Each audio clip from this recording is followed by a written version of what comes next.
Los dólares no van a llegar al país por obra y magia de un decreto supremo. No vamos a encontrar gas o moléculas de gas porque solo aparezca un decreto o firmemos una intención de negocios o con anuncios. Somos un país rico y por decisión ideológica de los últimos 20 años nos han hecho creer que la pobreza es el camino, que la pobreza era a través de bonos. Creo que la pobreza es mental y creo que podemos desarrollar mucho más de lo que hoy día tenemos en el país.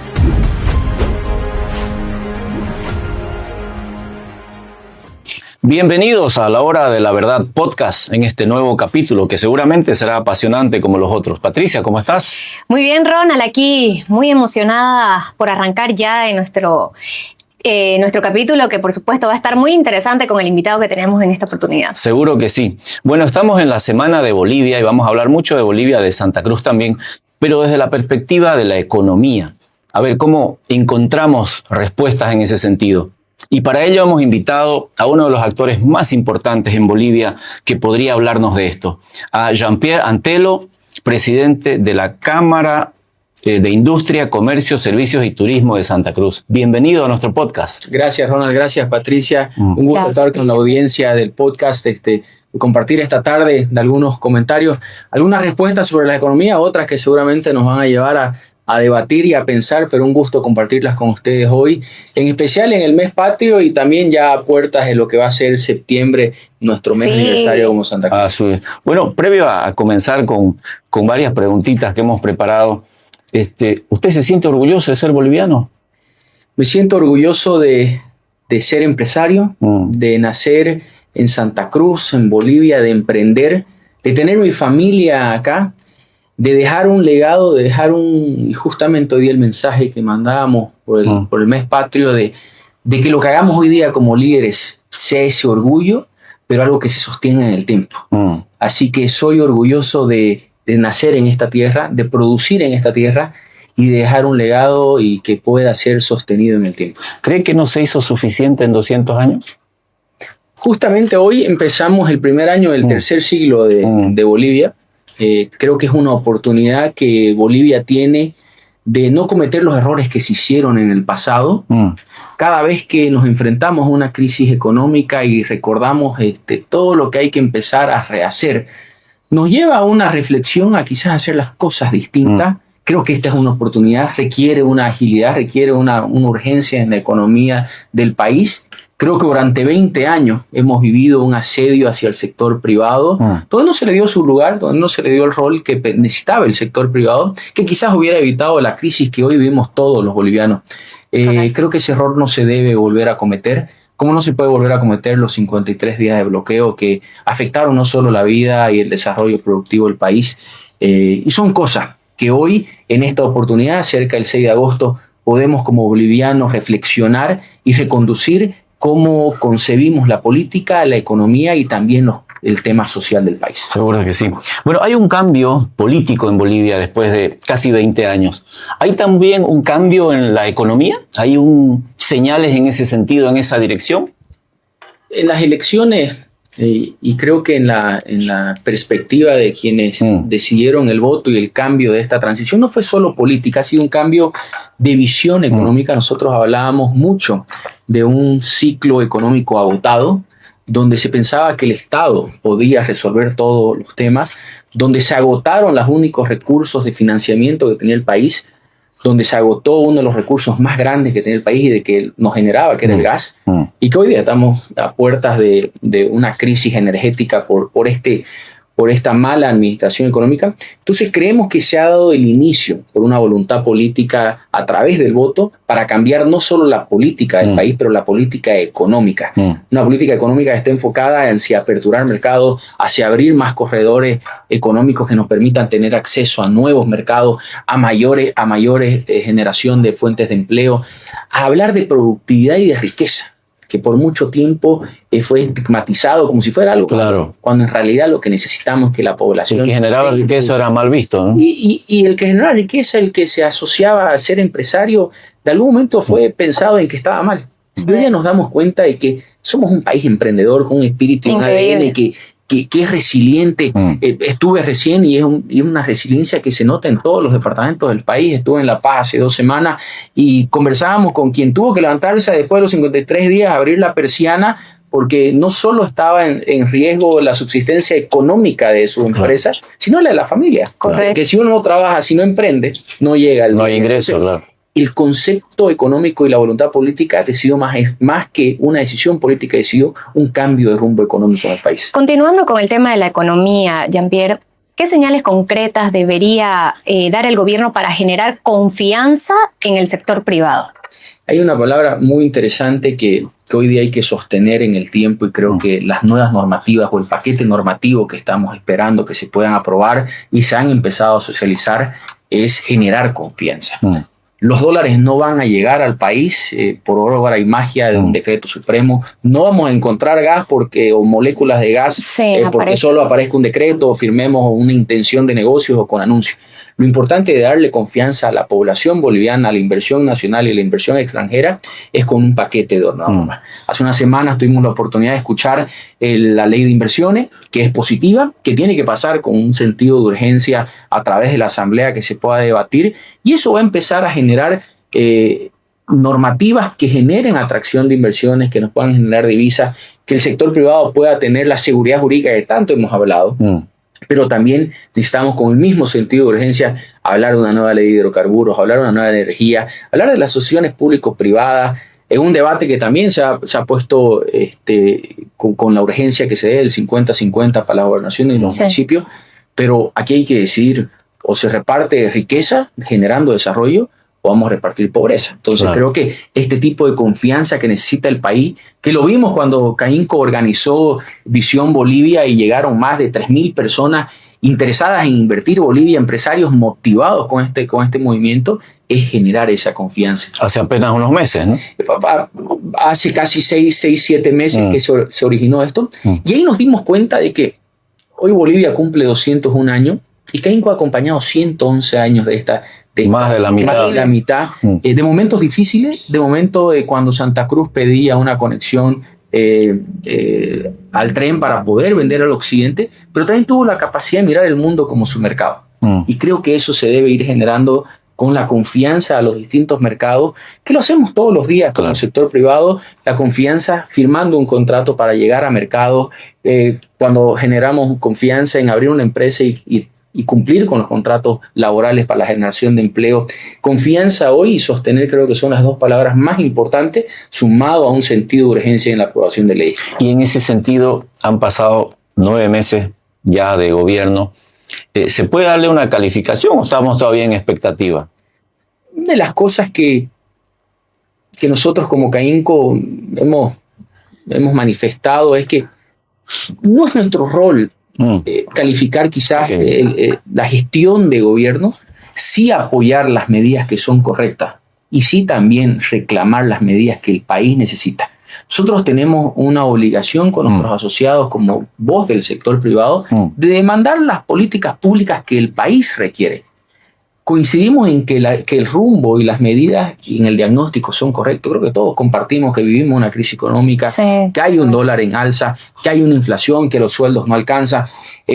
Hemos ido en una medida correcta de sincerar el tipo de cambio, que ha sido una buena medida, pero también hemos sido un poco críticos en la urgencia de la medida de adoptar otros caminos que permitan que la economía se pueda ir mejorando. Y en eso vamos a ser incisivos, vamos a seguir apostando a que las normas sigan en ese rumbo, pero también en el sentido de urgencia para aprobar esta estabilización económica que necesita el país. ¿Y cómo ven ustedes, Jean-Pierre, la economía real en estos momentos? ¿Cómo está hoy la economía real en Santa Cruz y en toda Bolivia?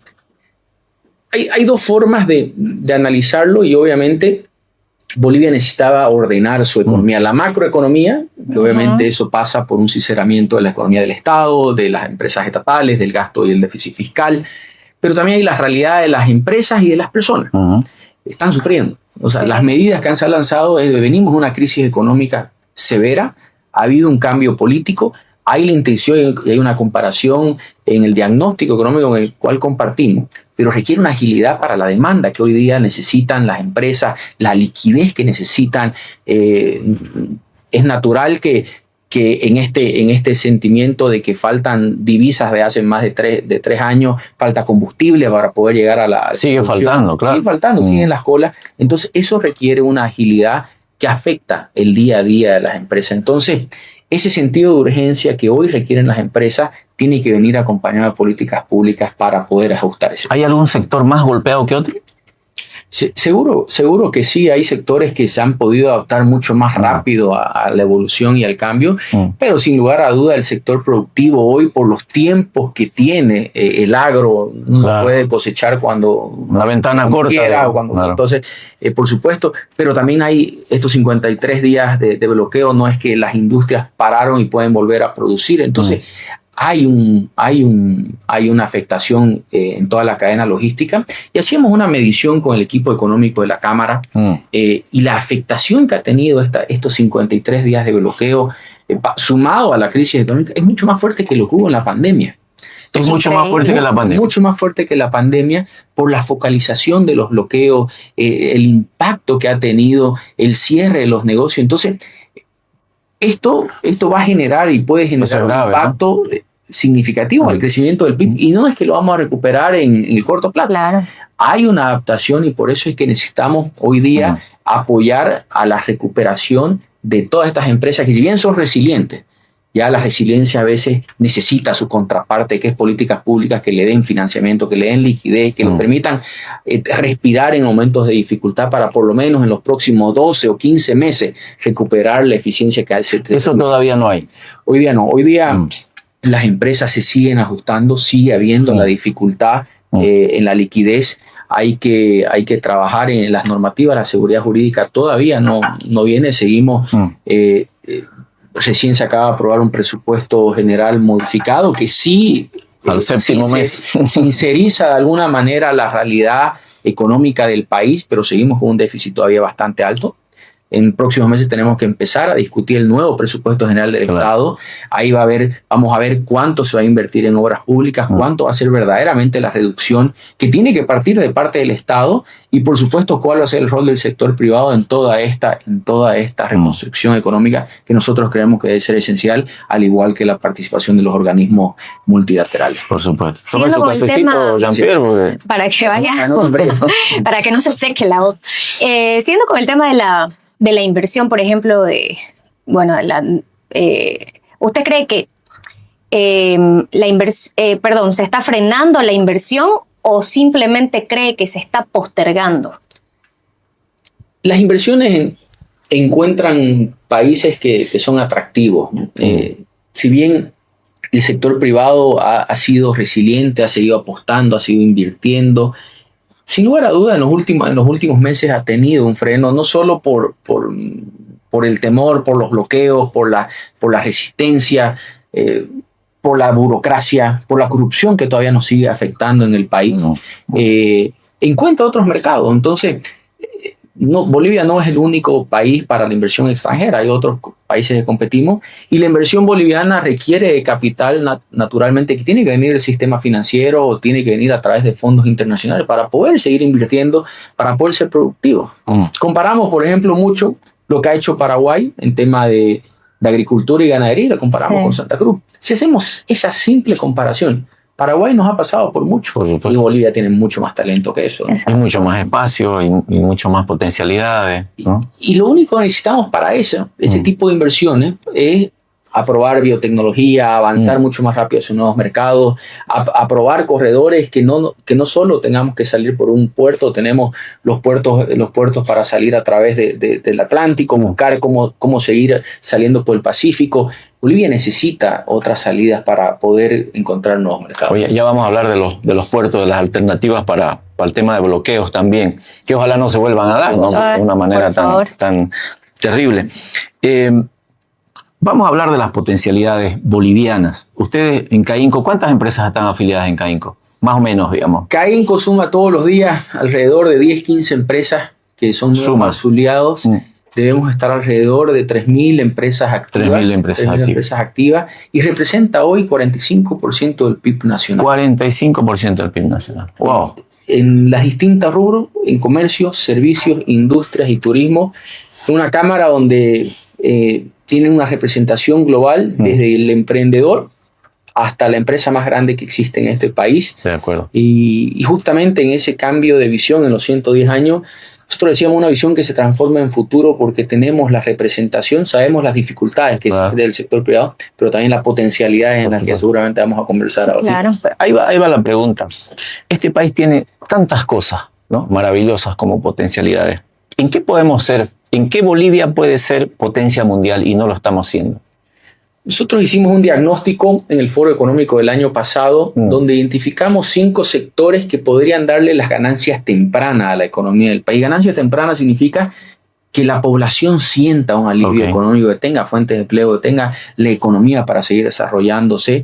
Y estos son, por supuesto, temas desde Santa Cruz, la agroindustria, el tema pecuario, el tema forestal, el tema de turismo y también el tema de exportación de servicios. Sí.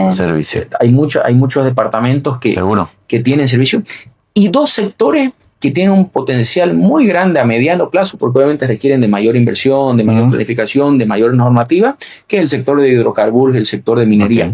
Con esos 7 sectores, el país puede generar en los próximos 5 años alrededor de $5.000 millones. Estamos hablando y comparando de que el Fondo Monetario ha asegurado, una vez aprueba en asamblea y se debate en asamblea, $3.000 millones. El sector privado puede generar más que eso, acompañado, por supuesto, de este flujo económico que hoy necesita el país. Por eso nosotros pensamos que el sector privado es el camino para generar esa reconstrucción económica, acompañado, por supuesto, de estos créditos que necesitan y nos pueden dar respiro en el corto plazo.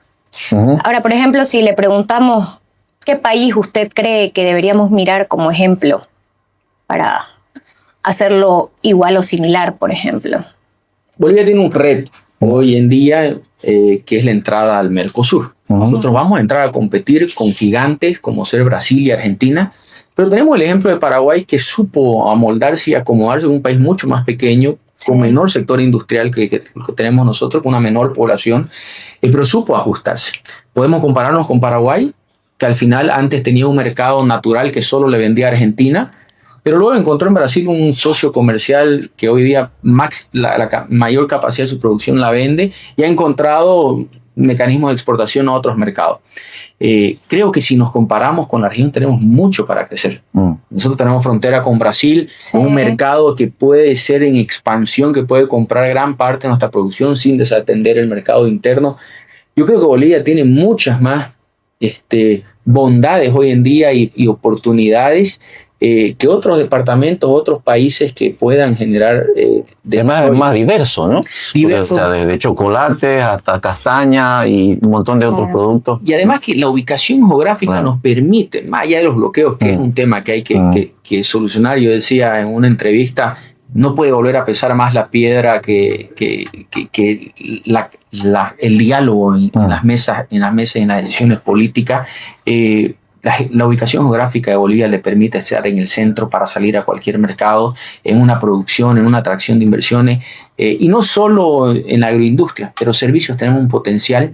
Y tenemos 9 departamentos en el país que pueden encontrar una vocación productiva y aportar al crecimiento del país. Cada uno con lo suyo.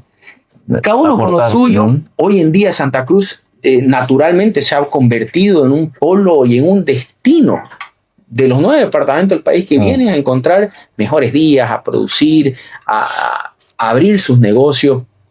Pero también hay una responsabilidad con el país de encontrar la vocación productiva de los otros departamentos. En Cochabamba, hace unos meses estábamos conversando de que había mucha migración de jóvenes a Santa Cruz para el tema de exportación de servicios. Claro. Cochabamba se ha convertido en un polo de exportación de tecnología. Entonces, claro. Hoy en día hay que pensar en ese desarrollo nacional, no replicar el modelo que tenemos productivo, pues no se va a dar en todas partes del país, pero cada departamento tiene una vocación productiva, pero obviamente el país necesita ganancias tempranas y la agroindustria, el sector industrial productivo de hoy de Santa Cruz le puede dar esas ganancias al país. ¿Cree que somos, en términos relativos, un país pobre por decisión propia? Somos un país rico y por decisión ideológica de los últimos 20 años nos han hecho creer que la pobreza es el camino, que la pobreza era a través de bonos. Eso no quiere decir que que las nuevas normativas no tienen que atender los sectores vulnerables, tiene que venir un sector de asistencia para poder atender porque obviamente hay una crisis compleja, pero creo que la pobreza es mental y creo que podemos desarrollar mucho más de lo que hoy día tenemos en el país. O sea, ¿qué nos faltaría, digamos? Primero, convencernos también, ¿no? Uno quitarnos el miedo de que se puede. Sí. Creo que en eso insiste mucho el sector privado, en esa resiliencia. Los últimos 20 años no han sido fáciles, están a la vereda del frente y seguir insistiendo de que ese no era el camino, que el camino era mostrar. Y el sector privado se mantuvo creciendo a pesar de las medidas políticas. Y para Santa Cruz no es extraño. Claro. Santa Cruz creció a pesar de... remando contra corriente. A pesar de las medidas políticas que tuvo en contra, hubo una mentalidad de construirse lejos del Estado. Pero hoy día hay que incorporar nuevos mecanismos que nos permitan tener una economía que sea uniforme a nivel nacional. Y eso generando desarrollo, oportunidades y por supuesto que eso va a generar un país con mayores beneficios. Claro, y el empresariado ha sobrevivido a eso, digamos, ¿no? Se puede poner la polerita que diga yo sobreviví 20 años al masismo, man. Es un tema, somos sobrevivientes. Es un tema de una resiliencia, y una creatividad, de mantener a flote los negocios, el emprendimiento. Hace una semana tuvimos la primera feria de innovación con más de 500 personas que vinieron de los 9 departamentos del país con ideas. Y uno se siente y dice, este país le sobran ideas. Claro. Sí. Esto es lo que necesitamos, digamos, ¿no? Entonces, Claro. no somos pobres por falta de ideas. Bueno. Lo que pasa es que nos pusieron unas normativas que no nos permitieron crecer.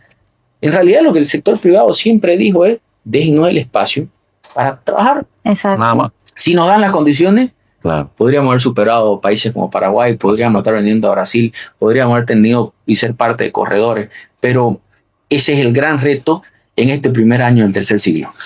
Wow. Pero antes de su pregunta, ¿crees que eso pueda superarse? Es decir, toda esa normativa no se la ha tocado, sigue ahí. Es uno de los grandes retos, pero si no se cambia la visión de un Estado facilitador, de un Estado que permita evitar la burocracia, de que si no ayuda, que no estorbe, como se dice. Claro. Pero realmente se necesitan políticas públicas porque la inversión privada va a llegar si hay los recursos en el mundo están disponibles. Sí. Estuvo el presidente del BID hace un tiempo y decía, solo díganme un proyecto que necesitan y una ley que lo ampare. Y con eso el país puede crecer. Entonces, no se necesitan muchas cosas, sino obviamente destrabar 20 años de burocracia, 20 años de una mentalidad de que el Estado lo puede todo, de que el papel siempre era el que pesaba más para los trámites. Entonces, hay que destrabarlo, pero este es el momento para poder avanzar, porque hay muchos ojos puestos en Bolivia. Por supuesto que sí. Y hay una inversión que nos puede permitir. Que puede venir. Así es. Quisiéramos hablar, Jean-Pierre, del tema del dólar, el dólar flexible, de la falta del combustible. ¿Cómo cree que esto está impactando al emprendedor, digamos, al empresario? Es una medida correcta, está en el camino correcto, pero necesita de otras ayudas. Hoy día las empresas están sufriendo por liquidez. Les doy un ejemplo, las importaciones hoy día con un tipo de cambio flexible requieren de mayor liquidez para pagar los tributos. Entonces, los fletes internacionales no han bajado, no los sigue pagando el dólar. Es una economía que está muy anclada al tema del dólar, que tiene una afectación real en la población, en la familia, es real. De una u otra manera. De una u otra manera. Entonces, primero el dólar afecta, es una medida correcta, pero tiene que venir acompañada de dos cosas. Uno, de créditos que sean saludables. No es que el crédito internacional sea la solución, es una ayuda para poder ser eficiente. Y lo otro es la productividad. Necesitamos producir más, exportar más, eso nos va a dar dólares y eso va a bajar el tipo de cambio. Entonces, necesitamos de esta productividad. Y lo segundo, el combustible sigue siendo un dolor de cabeza. Primero, por todos los casos de corrupción que se siguen escuchando hasta hoy, que que hay que enfrentarlo de manera urgente para poder darle una solución. Y segundo, poder llegar con el combustible al sector productivo que hoy lo necesita, al sector transporte que también se siente afectado, y toda la población que lo vemos y lo vivimos todos los días que transitamos por las calles. Entonces, son dos cosas que hay que solucionar de manera urgente y necesitan esta seguridad jurídica a través de otras normas. ¿Qué es lo que más les preocupa al empresariado cruceño hoy? ¿Que los cambios no se den? ¿Que terminen en intenciones solamente? ¿O hay otras preocupaciones de fondo? Los anuncios son buenos, pero me preocupa más el sentido de urgencia. Ya. Entre economistas, entre el sector privado, entre la parte pública, entre asambleas, todos conocemos el diagnóstico, todos compartimos y sabemos cuáles son las oportunidades, sabemos cuáles son los caminos que se deben apostar, qué se debe hacer, qué se debe reducir, pero sí hace falta un sentido de urgencia. Sí lo compartíamos con el ministro de Economía cuando nos visitó para socializar la ley de inversiones, y uno de los temas que decía, sí, también compartimos que hace falta un sentido de urgencia. Eso es esencial para poder atender, porque las leyes pueden llegar, claro. Pues si llegan a destiempo, ustedes que están en el área de comunicación, no hay mejor discurso que se hace en el tiempo debido y en la forma. Claro. Si yo digo el mismo discurso 3 días después, ya no sirve de nada. Claro. Lo mismo pasa con Pero ustedes entonces ven que también el gobierno es muy lento. Sí, hemos sentido no solo del gobierno, sino también de la presión en la asamblea para debatir las leyes. Claro. Porque al final todas estas leyes tienen que pasar por tema de la asamblea y debatirse. Se ha anunciado la ley de inversiones, pero todavía no ha sido debatida ni presentada. Creemos que se está esperando al 6 de agosto para hacer un anuncio de paquete. Ya no es solo una norma la que se cita, hoy son 5 esenciales, podemos llegar a nombrar 10, pero necesitamos un sentido de urgencia para atender la necesidad que tiene hoy el sector empresarial y el sector de las familias. Si tuviera que priorizar 3 riesgos así urgentes, ¿cuáles serían? El primero, una ley de inversiones que permita el ingreso de divisas. Segundo, una ley de hidrocarburos que nos permita nuevamente, porque eso va a tardar para poder generar varios años. Y tercero, algo que es muy importante y que es transversal a todo, es una nueva ley de energía. El país está a puertas de una crisis energética, de ser exportador y del discurso de tener un mar de gas, a posiblemente tener que importar gas, y ahí sí la población ni las industrias van a poder absorber un precio importado de combustible o de gas. Porque la electricidad se genera en gran parte por el gas. Hoy día todas estas luces en nuestras casas, en nuestras industrias, es por el gas, parte del gas. Entonces, nos estamos quedando sin gas, no hay nuevas exploraciones, y para que haya exploraciones tiene que haber una ley que incentive a esto. Claro. Entonces, esas son las 3 prioridades que hoy requerimos para poder tener una seguridad que es transversal no solo al sector privado, sino a la población en general. Si todo esto se da hasta fin de año, porque digamos que el gobierno se está tomando su tiempo, ¿todavía estamos a tiempo? Si todas estas leyes básicas se hacen hasta fin de año, ¿todavía está a tiempo la cosa? Yo podría hablar de un tiempo... ¿O es más urgente la cosa? Yo creo que es más urgente. Más urgente, Dentro del diagnóstico económico, ya tenemos una afectación importante en el PIB. Este año, siendo muy optimista, vamos a llegar quizás a no crecer tanto. Yo creo que el PIB todavía va a ser negativo. Este año va a afectar. Entonces necesitamos con urgencia este tipo de normativas que nos permitan acelerar estos procesos. ¿Creería usted que hay miedo para invertir en este momento? La seguridad jurídica al final no es miedo, porque al final yo defino si invierto en Bolivia o invierto en Paraguay, es donde me dan las condiciones. El capital se mueve de acuerdo a las condiciones. Hemos vivido bajo un régimen del MAS por 20 años y ahí podríamos decir si fuimos perseguidos, fuimos estigmatizados, pero a pesar del miedo lo pudimos enfrentar y hoy día podemos decir que el sector privado se mantuvo. Yo lo que digo es que estamos perdiendo una ventana de oportunidad. Un país que lo tiene todo y que por falta de una seguridad jurídica normativa estamos perdiendo todos estos capitales que pueden llegar. Bien, sí. ¿Seguimos? Hablemos de Santa Cruz, ¿te parece? Me parece bien. Vamos a hacerle una pregunta aquí a Jean-Pierre. de las cinco claves para que Santa Cruz sea potencia. A ver, ¿cuáles son estas 5 áreas donde Santa Cruz puede ser potencia regional o global? Santa Cruz tiene un gran potencial agroindustrial que no es ajeno para nadie.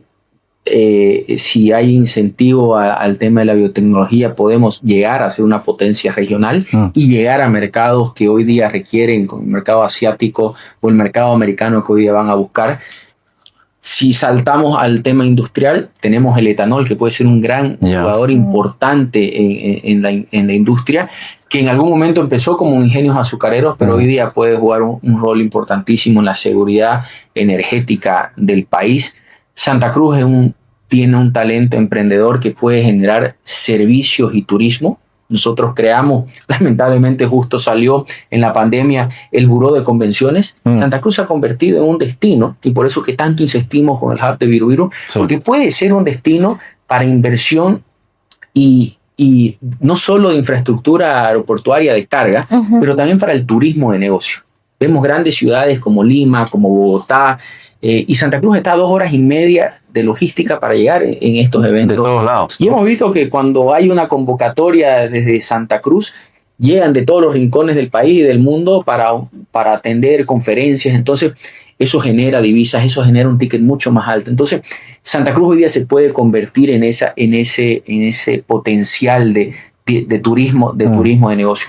Y otro punto importantísimo es ser ese centro y corazón de un corredor logístico que conecte el Atlántico con el Pacífico. Conversábamos con el canciller chileno hace unos meses y nos decía, Chile es lo que es gracias a su conexión logística. Claro. Y hoy día Santa Cruz tiene un potencial con los puertos para la salida hacia el Atlántico, pero también buscar corredores que nos puedan sacar al Pacífico. Aparte de una ley de biotecnología y que eso funcione, digamos, de manera muy fluida, ¿qué otras cosas faltan? Porque el tema de infraestructura, de caminos, de conexiones, también estamos débiles con eso, ¿no es cierto? Hay inversión en infraestructura que hay que potenciarla. Hay un proyecto importantísimo que nos puede conectar a Mato Grosso. Hay proyectos que nos pueden conectar al norte de Chile para salir por otros puertos. Hay el puerto de Chancay que nos puede permitir varias salidas y varias alternativas, tanto para el oriente como para el occidente. Carreteras que requieren mayor acceso para que el sector productivo pueda transitar de manera más sencilla. Creo que Bolivia puede crecer muchísimo si se le dan las facilidades de inversión, y eso lo vamos a ver en el presupuesto nuevo, porque ahí se va a destinar qué porcentaje va a ir a la inversión de infraestructura, pero infraestructura no la misma del pasado donde se crean elefantes blancos, infraestructura que genere impacto, que genere desarrollo, porque donde se crea una carretera se va creando un desarrollo que le permite a la población tener acceso y facilidad a educación, a colegios. Entonces, creo que la inversión en infraestructura en los puentes vitales del país para el desarrollo pueden generar ese impacto económico que el país necesita. ¿Podríamos decir, Jean-Pierre, que el modelo cruceño es exportable al resto del país? El modelo cruceño tiene un tema que encontró una vocación productiva en Santa Cruz, encontró cómo podía ser productivo. Y encontró no solo en el país, pero encontró en el mundo un mercado. Lo que necesitamos encontrar en el resto de los departamentos es esa vocación productiva. Quizás con el mismo ADN que encontró Santa Cruz, pero no vamos a poder replicar, porque no es lo mismo hacer una agricultura en Santa Cruz que hacerla en el occidente del país. Pero hay vocaciones productivas. Y quizás ese es parte del rol del compartir conocimiento. Santa Cruz tiene un modelo importantísimo, nos ha permitido sostener gran parte de la economía, 45% del PIB, 78% de los alimentos se producen en esta región, pero también podemos ser líderes en exportación de servicios desde Cochabamba, podemos encontrar nuevos mecanismos de minería que hoy día, gracias a los precios, otra vez están volviendo a crecer. Entonces, el concepto del modelo cruceño está en ese ADN emprendedor y eso es replicable en cualquier parte del mundo. De acuerdo. Hablemos de política. Parece que tenemos todas las potencialidades, gente muy creativa, muchas ideas. ¿Es la política que nos frena? La política pública es importantísimo. He visto que... ¿O los políticos? Yo diría que por muchos años fue una ideología política que estuvo por encima de los intereses de todos los bolivianos. Okay. Y hoy día estamos transitando en tratar de sacar ese chip de que la ideología era principalmente la que daba de comer. La política es importante, y por eso es que nosotros empezamos a exigir políticas públicas, no la política partidaria de un partido u otro, para el país, pero las condiciones tienen que darse. Les doy un ejemplo. Vamos a la ley laboral, que es algo que vivimos todos los días. Hace muchos años presentamos una nueva normativa laboral que permita a jóvenes y mujeres a trabajar a tiempo parcial. Uno va a cualquier otra parte del mundo y ve en los supermercados, en las épocas de Navidad, en las épocas de hartas ventas, ve jóvenes que están trabajando, que después tienen que dejar el trabajo para volver a los estudios, pero en Bolivia no se lo permite. No. Y fue un proyecto de ley que beneficiaba, que está en alguna gaveta de algún... Y a los que además beneficia a los jóvenes. Y le permite tener un ingreso adicional. Claro. Con todas las protecciones que puede dar estar en el sistema. Porque el problema de hoy es que tenemos casi 90% un sector informal debido a las normativas.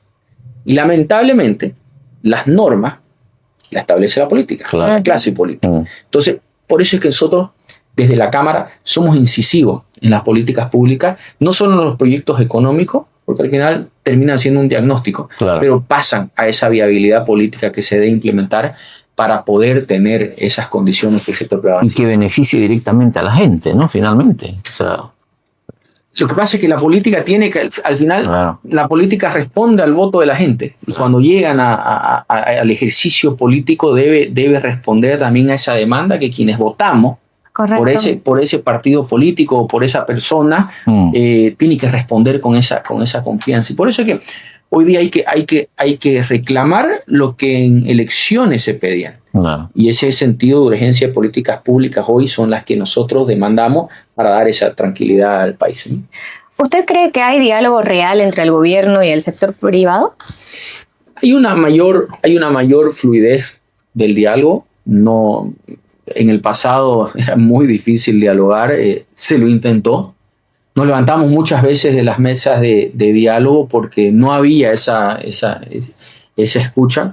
Creemos que sí se está conversando más, creemos que sí hay un diagnóstico correcto, pero sí sentimos esa falta de urgencia en los diálogos, en los diagnósticos, en la implementación. Sabemos que es complejo, sabemos que es difícil, pero se necesita tomar esa decisión mucho más rápido. Ustedes se reunieron con el ministro de Economía. ¿Qué sensaciones le dejó esa reunión? Fue una reunión importante. No nos habíamos reunido por los últimos 2 meses.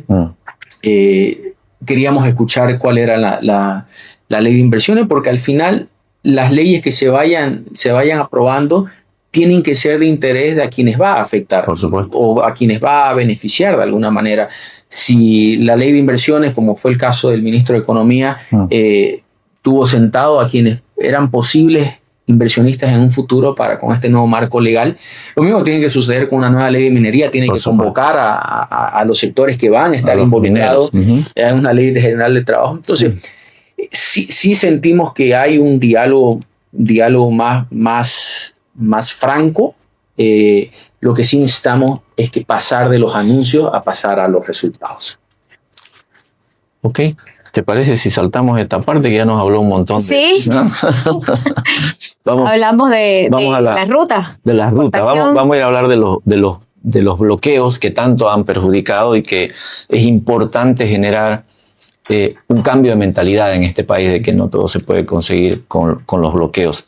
A raíz de los bloqueos, los empresarios han empezado a ver nuevas rutas de exportación. Al sur, hacia Brasil, en Brasil 2 lados, etc. Cuéntenos un poco de esto. ¿Cómo ve esto de buscar nuevas rutas para que nunca más los empresarios sean prisioneros, digamos, de un bloqueo de caminos en Occidente? El bloqueo nos mostró y nos puso un freno de mano a toda esa iniciativa política que había de cambio, como también al entusiasmo que había de la población y del sector privado, y nos obligó a repensar de cuál es el futuro de Bolivia. Primero, creo que todos compartimos de que no se puede dar nunca más un bloqueo de 53 días que secuestra todo un país con una ideología política. Segundo, el daño económico que le ha hecho pensar de que tenemos que empezar a buscar nuevas salidas. Tenemos salidas hacia Brasil que hoy día nos están ofreciendo carreteras que pueden ser una salida importantísimo para el mercado brasilero. Paraguay también está buscando una salida a través de Asunción, a través de los ríos para poder hacer más navegable los ríos en temporadas bajas para poder encontrar esa salida.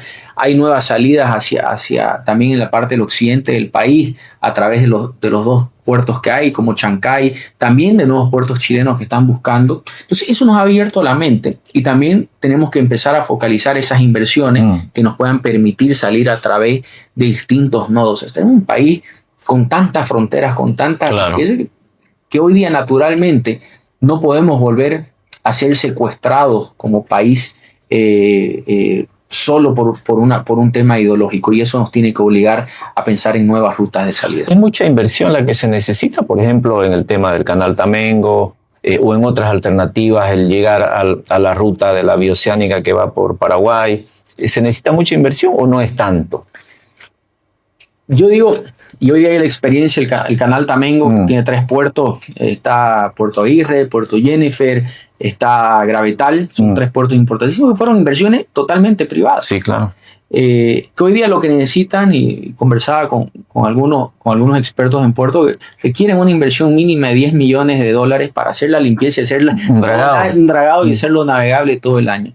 Tenemos una carretera que desde el lado de Mato Grosso, del lado de Brasil, ya están empezando las obras y es un tramo, si no me equivoco, de 100 kilómetros que necesita hacer la inversión entre la gobernación y el gobierno central para hacer la inversión. Hay una propuesta también de hacer una carretera Polito 7. Hay una propuesta para salir a Chancay, que ya están las inversiones hechas. O sea, hay propuestas. Se está gestando bonito eso, ¿no? El país se gastó más de $1.000 millones en empresas públicas deficitarias, y lo que se requiere hoy día en cambio. Con 10% de lamentablemente no tenemos los mismos recursos, ¿no? Se lo gastaron todos los que venían, pero estoy seguro que con creatividad y con los proyectos que hay son mucho menores que lo que en su momento se gastaron entre museos, entre fábricas de papas fritas y otras cosas. Por supuesto que sí. Hoy día hay que empezar. De lo que habló anteriormente, ¿qué cree que es lo más viable para este momento, digamos? La salida a Brasil, por supuesto, es un mercado bastante grande. El aportar a la salida por las rutas del Canal Tamengo es mucho más accesible en este momento para salir.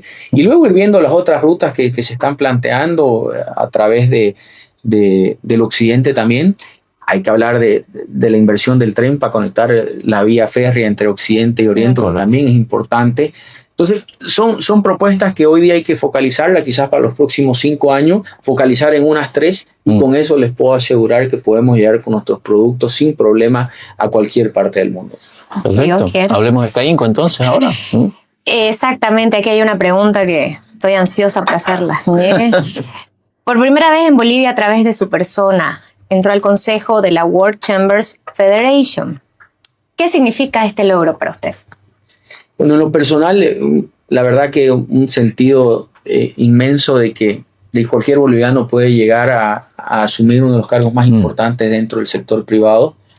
Como equipo, mostrar de que somos capaces de llegar como institución a ese asiento. Yo no llego como persona, llego como institución. Claro, representante. Como parte de un trabajo que también dio fruto a ser uno de los eventos más importantes a nivel global, que fue hacer el evento regional de ICC, donde tuvimos la participación de 36 países, que muchos de ellos quizás no conocían Bolivia, que no conocían Santa Cruz, que solo tenían la imagen de un país de dificultades, y cuando llegaron acá quedaron enamorados. Y que lamentablemente nos tocó los paros en los días, pero Caínco es eso, es una mentalidad donde todos tienen su lugar. Son 111 años ya de estar desarrollando con una mentalidad de internacionalización, de ejecución de proyectos que permiten generar mayor emprendedurismo, aportar con nuevos mecanismos, trabajar en innovación, trabajar en temas de género. Hoy día esa silla representa de que Bolivia no tiene límite. Creo que es un orgullo para la institución poder estar ahí, poder ser representante del país y poder mostrar que hay un sector privado en el medio del corazón de Sudamérica que puede ser ese futuro que todos estamos buscando. Un cruceño de oro. Un cruceño allá. Sí. ¿Cómo puedes representar o graficar la importancia de esta institución en el mundo? ¿Qué representa? A ver, tengo a alguien del equipo que dice la World Chambers Federation es lo mismo que la FIFA en el fútbol. Como la FIFA, más o menos. Entonces, son 164 países miembros. Es la única institución que tiene asiento en Naciones Unidas como sector privado a nivel global. La FIFA no tiene, o sea que es más importante. Así que, y solo son 30 directivos que participan de todas partes del mundo. Se va por elección. Y ahí conseguimos el apoyo casi de 60 países para poder tener asiento. Y eso nos permite, durante 3 años, tener esa voz y voto en la Asamblea. Hasta el 28, ¿no? Hasta el 28. 2028. Así que es la voz del sector privado a nivel global y forma parte de la resolución de conflictos en todas partes del mundo, ¿no? Sí. Bueno, la ICC, la representación en Bolivia y en sus diferentes comisiones también trabajan muy activamente de energía. ¿Eso cómo funciona en Bolivia? ICC. ICC tiene un mecanismo que tiene comisiones de trabajo en distintas áreas. En Bolivia tenemos casi todas. Tenemos la de arbitraje, tenemos la propiedad intelectual, tenemos la de energía, tenemos mesa también de facilitación de comercio exterior, y lo que hace es reunir a expertos del área y proponer o políticas públicas o analizar casos que puedan ser trasladados a la mesa de directorio a nivel Comisión de París, que es la comisión base, que permitan tener los estándares internacionales. ¿Qué nace, por ejemplo, de la ICC? Los Incoterms, cuando hablamos de importaciones, cuando hablamos de FOB, de CIF, de eso nace de ICC. Los términos bancarios para temas de créditos también nacen en todas estas normativas. Hoy día es una vertiente de nuevas ideas también, supongo. Son comisiones de expertos que van analizando y son tropicalizadas también en nuestro país. Claro. Por ejemplo, hoy en la Mesa de Energía y Medio Ambiente se está conversando de cuáles son las alternativas en energías renovables. Se conversa con los distintos viceministerios desde la parte técnica y operativa, que luego se trasladan a políticas públicas. Entonces, son grupos de expertos que están trabajando en distintas temáticas que le permiten al país desarrollarse, y mucho de esto también se traslada a nivel global, y nosotros también somos parte de los únicos en toda Sudamérica, y en Centroamérica solo hay 5 centros de emprendimiento, y Santa Cruz tiene uno de los centros oficiales de ICC. Qué interesante. Bienísimo. Estamos cerrando. Ya estamos cerrando, nos encantaría seguir conversando con Jean-Pierre, pero ya para finalizar, si tuviera que dar un mensaje a los jóvenes empresarios, ¿qué le diría? Lo primero, que la resiliencia es un factor y un ADN que lo compartimos cuando conversamos con cualquier emprendedor, que este país tiene todas las potencialidades, que hoy en día hay la oportunidad, que en Cainco tienen un aliado para poder desarrollarse, para poder proyectar esa idea y que se transforme en una empresa.